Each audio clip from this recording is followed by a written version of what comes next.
Good evening and welcome to the Channel Studios here in London with your international news around the world in 5. At least 6 people have been killed and 32 others injured by gunfire in the Lebanese capital Beirut during a protest against the judge investigating last year's devastating port explosion.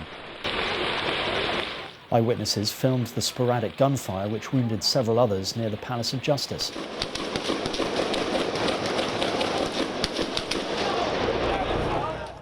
People rushed to help the injured while many residents fled the area completely. Huge tension surrounds the probe into the port blast, with Hezbollah accusing the judge of unfairly singling out allied former government ministers. Earlier, a court dismissed a legal complaint brought by 2 of the 5 politicians who Judge Bitar has sought to question on suspicion of negligence. A man arrested over a deadly bow and arrow attack in Norway had converted to Islam, and there were fears he had been radicalised. The 37-year-old Danish citizen is accused of killing 4 women and a man on Wednesday night in the southern town of Kongsberg. He was arrested and questioned for several hours overnight. The regional police chief said officers had last been in touch with the man in 2020. The attack was Norway's deadliest since the far-right extremist Anders Breivik murdered 77 people, most of them teenagers, on the island of Utøya in July 2011. At least 46 people have been killed and dozens more seriously injured in a fire at a 13-storey tower block in southern Taiwan. A residential and commercial building in the city of Kaohsiung. It took firefighters more than 4 hours to extinguish the blaze.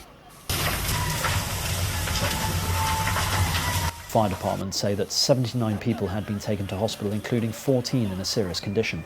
The cause of the fire is unclear, and investigators are at the scene. A man who confessed to killing more than 10 children in Kenya has escaped from police cells in Nairobi. Masten Wanjala was due to appear in court on Wednesday over the murders of at least 14 boys in the capital and areas of eastern and western Kenya. Police say they noticed he had disappeared during the morning roll call. The trial of 4 senior members of Egypt's security services has started in their absence, with the quartet facing charges over their alleged role in the disappearance and murder of a student in Cairo. GIULIO REGENI was a student at Cambridge University but disappeared in the Egyptian capital in January 2016. His body was found almost a week later, and a post-mortem examination showed he had been extensively tortured before his death. Italy hopes the trial will shed light on the killing that shocked the country and strained ties with Egypt, which has repeatedly denied that its officials had anything to do with the death.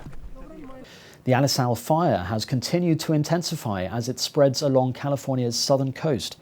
The fire began on Monday and has scorched more than 15,000 acres. Local authorities report that it is 5% contained. So far, 1,300 crews have been called to battle the blaze. The origin of the fire remains under investigation.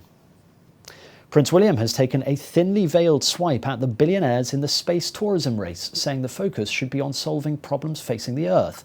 We need some of the world's greatest brains and minds fixed on trying to repair this planet, not trying to find the next place to go and live. During the interview, William appeared to criticise Jeff Bezos, Elon Musk and Britain Richard Branson, whose rival ventures are all vying to usher in a new era of private commercial space travel. His comments come after Musk has spoken about missions to Mars, and Bezos described his inaugural space flight in July as part of building a road to space.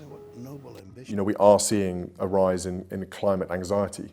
You know, young people now are growing up where their futures are basically being threatened the whole time.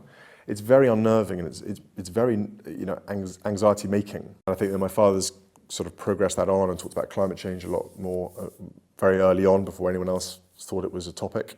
So yes, he's had a really rough ride on that, and I think, you know, he's been proven to have been well ahead of the curve, well beyond his time in warning about some of these dangers.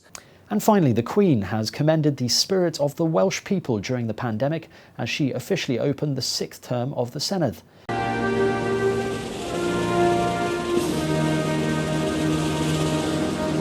In her first visit to Wales in 5 years, she told the Welsh Parliament, everyone owes a debt of gratitude to those who have served their communities. And that's your international news around the world in 5. Now back to the Channel Studios in Lagos.